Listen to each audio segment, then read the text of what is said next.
Hi, everybody. It's Tori. We just finished our October class. Woo! It was so exciting.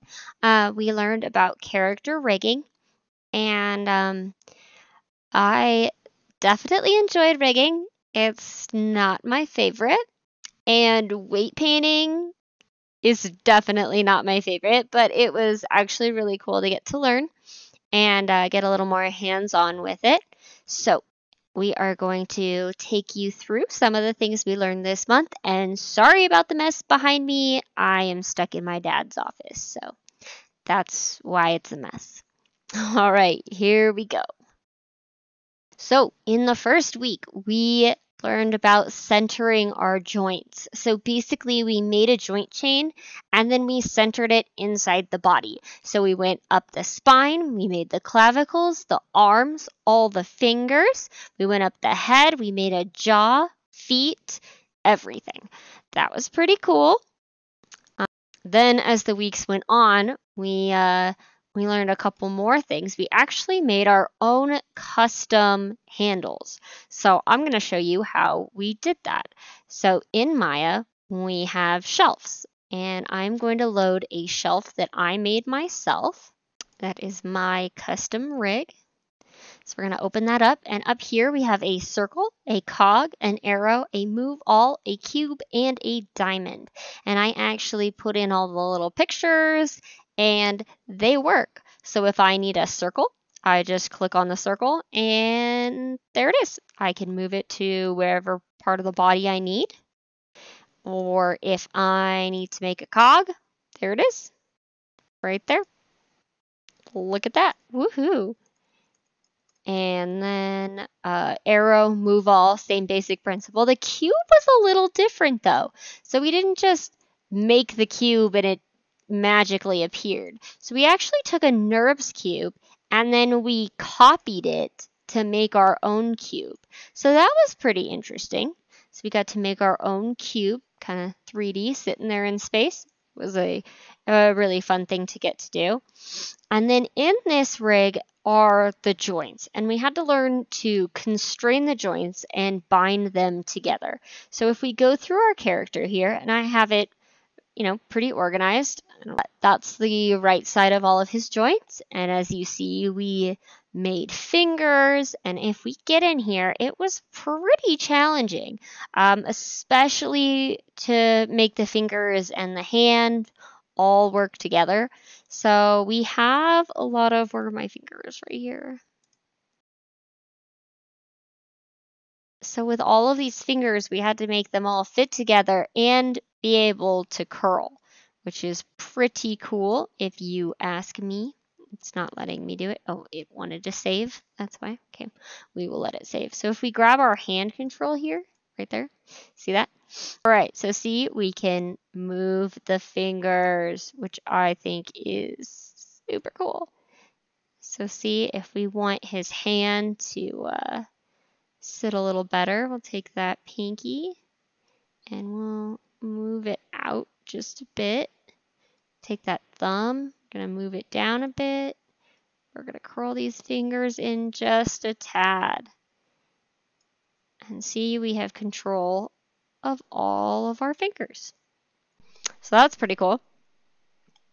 And we went through, we made the joints, and a lot of these controllers had to stack, so we put them all under the move all.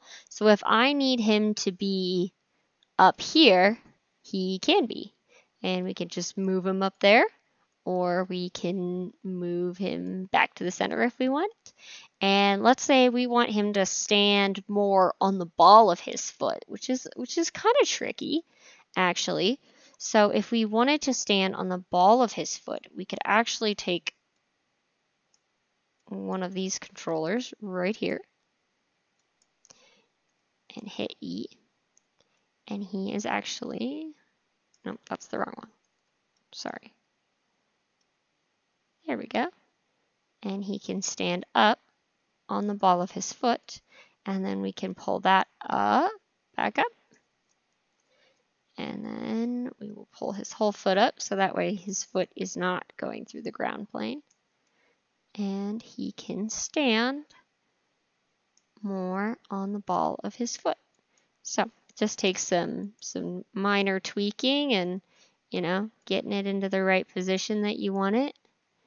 See, he can stand on the ball of his foot, which I think is pretty cool that we made all the controls for that. So we made different controls so they do different things. So he can stand, more on the side when he's walking. If he's going to do a walk cycle, and then you would take this foot and you would bring it up and move it forward.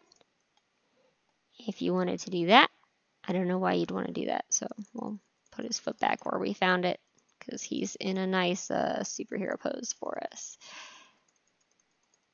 All right, foot's back where I wanted it. So he is in his superhero pose, ready to go out and save the world. And he's totally controllable. So whatever I want to do with him, if I want to, maybe put him down on his knees a little bit more, make him a little more grounded, maybe tip him back a tiny bit, or chest up so he looks a little more proud. There might be a cape coming off there.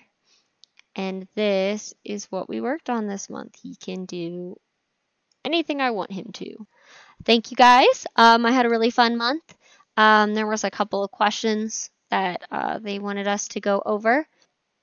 What did I like most about the course? I loved the course. I think just having a general knowledge of how the rig is built helps you, if you want to be an animator, to move it correctly because you know where things should be. And it's also good for if something's missing in the rig, you can be like, hey guys, I need a control for this, and be able to work effectively as a team and not just struggle and not know why you're struggling. So it's really good to have a grounded sense in that. I feel that character rigging is a really important part of the industry because if we're working on a 3D movie, an animator can't move it if there's no skeleton, if there's nothing to move. So without the riggers, animators have nothing. They have no ability with a 3D animation. 2D is a little different because the animator can draw, but in 3D animation, if you don't have a rig and you don't have controls and you don't have handles and you don't have a skeleton, you just have a figurine basically. There's nothing that you can do with that. So they are essential. So, do I want to learn more about rigging in the future? Yes and no. I want to learn more about rigging in the future because I want to be an animation director. I want to be in charge of a lot of different areas of the animation process. So if I don't know what's happening with the people under me and in other departments, that's going to look bad on me. So I want to have a general knowledge of rigging so I can look at this and go, okay, what's wrong with this? Okay, we need this. We need to add this part to it. There's something wrong with the skeleton here. And be able to communicate properly with my team to get the job done. And that's why I'd like to learn more about rigging. I don't want to learn more about rigging to be a rigger. I liked the course. I thought it was really good, but yeah, no, I want to animate. So I hope you guys enjoyed my video and I had a really fun month, and I'll see you next time.